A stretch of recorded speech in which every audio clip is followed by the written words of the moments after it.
வணக்கம். நான் உங்க கிரி ஹைட்ரா. எல்லாரும் எப்படி இருக்கிறீங்க? எல்லாருமே நல்லா இருப்பீங்கன்னு நம்புறேன். நம்ம இப்போ கிளிநொச்சியில ஜெயந்தி நகர் என்ற ஒரு இடத்துல இருக்கிறோம். இங்க வந்து பாத்தீங்கன்னா 3.5 பரப்பு காணி வந்து கொஞ்சம் அவசரமா விற்க இருக்கு. அதால வந்து பாத்தீங்கன்னா கால் பண்ணியிருந்தாங்க. சரி, ஓகேன்னு இப்போ வந்து பாத்தீங்கன்னா வீட்டுக்குள்ள போயிட்டு வீடு எப்படி இருக்குன்னு வந்து பாத்தீங்கன்னா பாத்துடலாம். இந்த காணி வந்து பாத்தீங்கன்னா இப்பதான் உறுதிக்கு அப்ளை பண்ணியிருக்காங்க. அதால வந்து பாத்தீங்கன்னா இன்னும் கொஞ்ச நாளே உறுதி வந்துடும். அதோட வந்து பாத்தீங்கன்னா உங்களுக்கு இந்த காணியை வேண்டிக் கொள்ளக்கூடிய மாதிரி இருக்கும். இப்போ வந்து பாத்தீங்கன்னா காணிக்குள்ள போயிட்டு வீட்டுக்குள்ள போயிட்டு உங்களுக்கு எப்படி இருக்குன்னு பாத்துடலாங்க. ஹைட்ரா இப்படி தான் வீட்டோட முன்பக்கம் மேல வந்து பாத்தீங்கன்னா ஓடுதான் போட்டிருக்காங்க. அதால இப்ப அந்த வெயில் டைம்லயுமே நல்லா கூலிங்கா தாங்க இருக்குது. முன்னுக்கு வந்து பாத்தீங்கன்னா 3 ஜன்னல், அதோட வந்து பாத்தீங்கன்னா இங்காலி பக்கம் 2 பெரிய ஜன்னலும் அங்கே கிச்சனுக்கு ஒரு குட்டியா ஒரு ஜன்னலும் வச்சிருக்காங்க.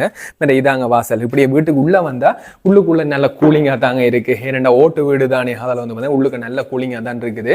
வெளியில வந்து பாத்தீங்கன்னா சரியான வெயில் அடிச்சிட்டு இருக்குதுங்க. இங்க கீழே வந்து பாத்தீங்கன்னா அந்த ஒயிட் கலர், அதாவது வெள்ளை கலர் மாவுலாம் பதிச்சிருக்காங்க. உங்களுக்கு வந்து பாத்தீங்கன்னா எல்லாமே நீட்டா தாங்க இருக்குது. மேல வந்து லெவல் சீட் அதுகள் எல்லாமே அடிச்சு அதோட ஃபேன் அதுகள் எல்லாம் போட்டு ஒரு வீடு நீட்டாக தான் இருக்குது. கொஞ்சம் அறுக்கையாக நீட்டாக இருக்குது. பிறகு முன்னுக்கு இவங்க பிளாட் கட்டி பிளாட்டுக்கு வந்து பார்த்தீங்கன்னா ஒரு நீல கலர் மாவுல் பதிச்சிருக்காங்க. கொஞ்சம் ப்ரீமியமாக இருக்குது, நல்லா இருக்குது.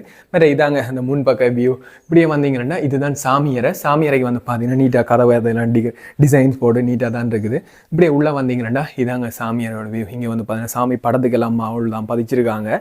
கொஞ்சம் நீட்டாக இருக்குது, கொஞ்சம் அமைதியாக இருக்குது. இங்கே வந்து பார்த்தீங்கன்னா மேலே பிளாட் அதுவும் வச்சிருக்காங்க சாமியறைக்கு. அந்த கொஞ்சம் என்ன சொல்கிறது, அந்த உடுப்பு அதில் வைக்கக்கூடிய மாதிரியும் கொஞ்சம் நீட்டான ஒரு செட்டப் இருக்குது. அப்படி இங்கால வந்தீங்கன்னா இப்போ வந்து அடுத்த ரூம், அதாவது சின்னறைன்னு சொல்லுவாங்க. சின்னறையும் கீழையும் மாவுள், சின்னறைக்கு கீழையும் வந்து பார்த்தீங்கன்னா இவங்க மாவுள் தான் பதிச்சிருக்காங்க. அதனால சின்னறை எல்லாம் கொஞ்சம் நீட்டாக தாங்க இருக்குது. இதுக்கு வந்து பார்த்தீங்கன்னா ஒரு பெரிய ஒரு மாஸ்டர் பெட்ரூம், மாஸ்டர் கட்டில் ஒன்று போட்டுட்டு இருந்தால் ஒரு நீட்டான ஒரு பெட்ரூம் மாதிரி இருக்குது. இதுக்கு வந்து இவங்க பிளாட் வச்சிருக்காங்க. அந்த மேலே சாமான்கள் அது வைக்கக்கூடிய மாதிரி. இது ஒரு நல்ல செட்டப்புங்க. நீங்களும் வீடு கட்டினீங்கன்னா ஒரு பிளாட் ஒன்று வச்சுக்கொள்ளுங்க. இந்த தேவையில்லாத சாமான அதுகளை வந்து பார்த்தீங்கன்னா பிளாட் அதுகளில் போடக்கூடிய மாதிரி இருக்கும். இதுக்கு மேலே வந்து பார்த்தீங்கன்னா இந்த லெவல் சீட் அதுகள் எல்லாம் அடிக்கல. இந்த வீட்டுக்கு மேலே வந்து பார்த்தீங்கன்னா மூளைக்கை விழுதி தான் போட்டிருக்காங்க. அதாவது 4 மூளை இருக்கு மோட்டுக்கு. அதாவது அந்த பெருசான அந்த கூலிங் அப்படின்னு சொல்ல வெக்க பிரச்சனை இருக்காது. ஏன்னா மேலே எல்லாம் ஃபுல்லாக ஓப்பனில் இருக்கிறதால இது வந்து 3வது அறை. இதுக்கு வந்து மேலே பார்த்தீங்கன்னா மேலே ஃபுல்லாக அந்த ஓப்பனில் இருக்கிறதால உங்களுக்கு வந்து பார்த்தீங்கன்னா கூலிங்காக இருக்குது. இதுக்கு 3வது அறைக்கும் ஜன்னல் மோட்டு வச்சு கொஞ்சம் குட்டியாக நீட்டாக தாங்க இருக்குது. அப்படி 3வது இந்த இங்காலி பக்கம் பார்த்தீங்கன்னா உங்களுக்கு கிச்சன் வந்துடும். கிச்சன் வந்து கொஞ்சம் பெரிய கிச்சன் தாங்க.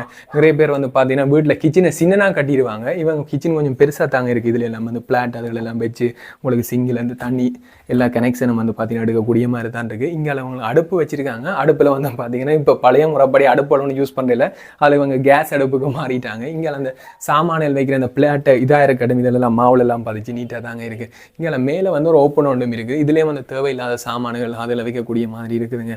அப்படியே இதால் பார்த்தீங்கன்னா கொடோலால் இப்படியே வெளியே போயிடலாங்க.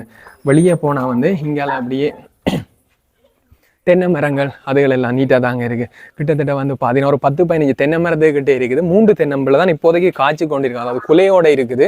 அதால் மேலே வந்து பார்த்தீங்கன்னா நிறைய குலையோடு இருக்குது. மற்றதெல்லாம் கொஞ்சம் குட்டி குட்டி தென்னம்பிள்ளைகள் தாங்க இருக்குது. இங்கே வந்து பார்த்தீங்கன்னா வீடு வடக்கு வாசலாக இருக்கிறதால வீட்டுக்கு வலது பக்கத்துலேயே வந்து பார்த்தீங்கன்னா உங்களுக்கு கிணறுகள் அது வந்துடும். கிணறு வந்து பார்த்தீங்கன்னா கட்டு கிணறு தான். அதால் வந்து பார்த்தீங்கன்னா உங்களுக்கு ஒரு பிரச்சனையுமே இல்லை. இப்படி இதில் ஒரு குட்டி தென்னம்பிள்ளைகள் இருக்குது. கிட்டத்தட்ட வந்து பார்த்தீங்கன்னா லைட்டாக ஒரு குட்டியாக ஒரு சோளை மாதிரி தாங்க இருக்குது இந்த காணியை. இப்போ நிறைய மரங்கள் இவங்க வச்சிருக்காங்க.